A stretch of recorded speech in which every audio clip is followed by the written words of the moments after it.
Assalamualaikum warahmatullahi wabarakatuh. Perkenalkan, nama saya Fajar Ayu, NIM 203192238 dari kelas PKMIG akan menyampaikan isi dari artikel saya yang berjudul Keberadaan Sekolah Inklusi yang masih menjadi pro kontra dalam bidang pendidikan, yang berkaitan dengan tema 7, yaitu dimensi gender sosial inklusi dalam bidang pendidikan. Pendidikan merupakan salah satu usaha yang dilakukan guna untuk meningkatkan mutu pada sumber daya manusia di Indonesia. Dan pendidikan merupakan tempat di mana seorang anak Indonesia dapat mencari ilmu, bersosialisasi, serta mengembangkan potensi dan juga bakat yang dimilikinya sehingga dapat tersalurkan secara maksimal. Dengan demikian, baik anak-anak normal maupun anak-anak yang berkebutuhan khusus juga memiliki kesempatan yang sama untuk memperoleh pendidikan tanpa memandang perbedaan fisik serta status sosial mereka. Di dalam melaksanakan pendidikan juga harus menghargai semua siswa di dalam kelas dan selalu mengupayakan terjadinya kegiatan pembelajaran yang aktif bagi semua siswa tanpa terkecuali. Jadi di sini yang dimaksud dengan pendidikan atau sekolah inklusi adalah sistem layanan pendidikan yang memberikan kesempatan kepada semua anak untuk belajar bersama-sama di sekolah umum atau reguler dengan memperhatikan keberagaman dan kebutuhan individual sehingga potensi anak dapat berkembang secara maksimal. Tujuan diselenggarakannya sekolah inklusi yaitu 1. Memberikan kesempatan seluas-luasnya kepada seluruh anak untuk mendapatkan pendidikan yang layak sesuai kebutuhannya. 2. Membantu mempercepat program wajib belajar pendidikan dasar. 3. Membantu meningkatkan mutu pendidikan. 4. Menciptakan sistem pendidikan yang menghargai keanekaragaman. 5.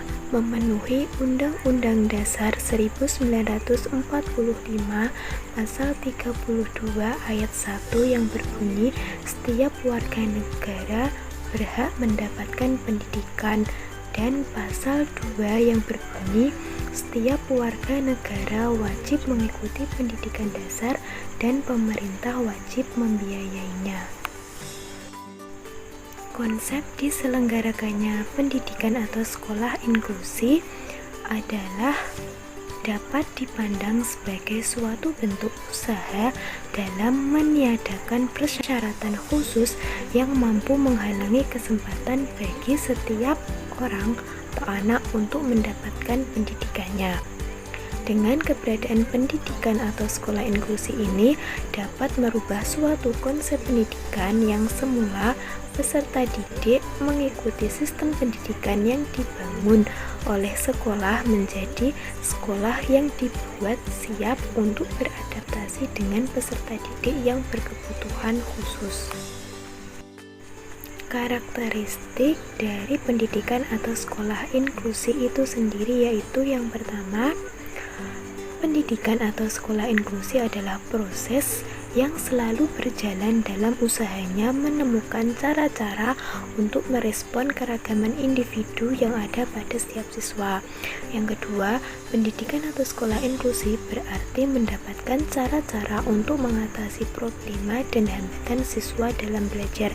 Yang ketiga, pendidikan atau sekolah inklusi mempunyai arti bahwa siswa mendapatkan kesempatan yang sama untuk hadir di sekolah, bergabung, ikut andil, dan berusaha mendapatkan hasil belajar yang berarti dalam hidup mereka. Yang keempat, pendidikan atau sekolah inklusi ditujukan bagi siswa yang tergolong marginal dan membutuhkan layanan pendidikan khusus. Dengan terselenggaranya pendidikan inklusi yang sudah ada pada beberapa sekolah masih menjadi pro kontra.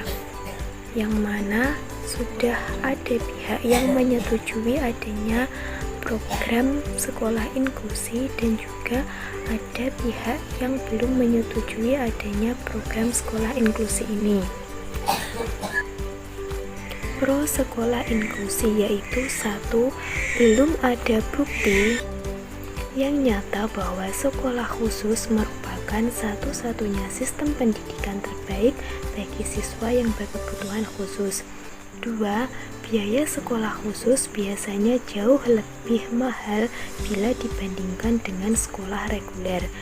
3.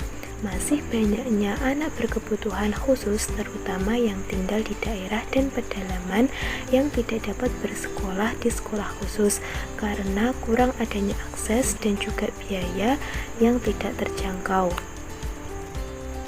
4.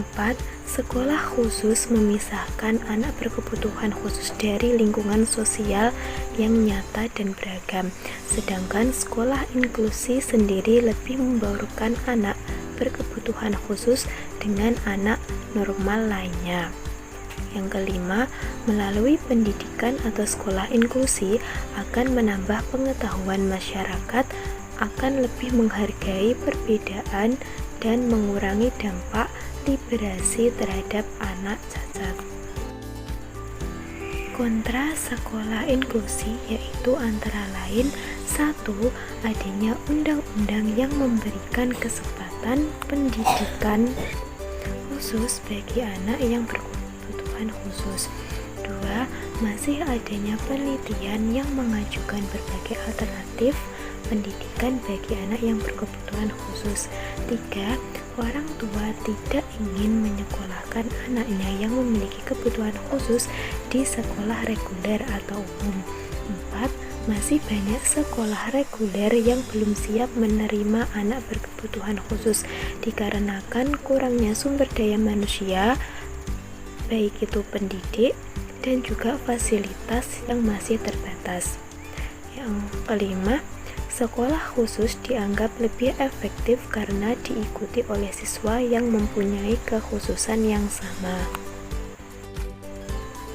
Jadi, dengan adanya pendidikan atau sekolah inklusi merupakan salah satu program yang penting dan sangat perlu sekali untuk mendapatkan dukungan, baik itu dari orang tua, siswa itu sendiri, masyarakat, sekolah sebagai penyelenggara, dan juga pemerintah dalam menyukseskan program tersebut sehingga dapat memberikan pelayanan pendidikan bagi semua tanpa memandang perbedaan individu. Sekian penyampaian isi artikel saya mengenai keberadaan sekolah inklusi yang masih menjadi pro kontra dalam bidang pendidikan. Mohon maaf atas kesalahan dalam menyampaikan dan juga dalam tutur kata yang kurang berkenan. Sekian dan terima kasih. Wassalamualaikum warahmatullahi wabarakatuh.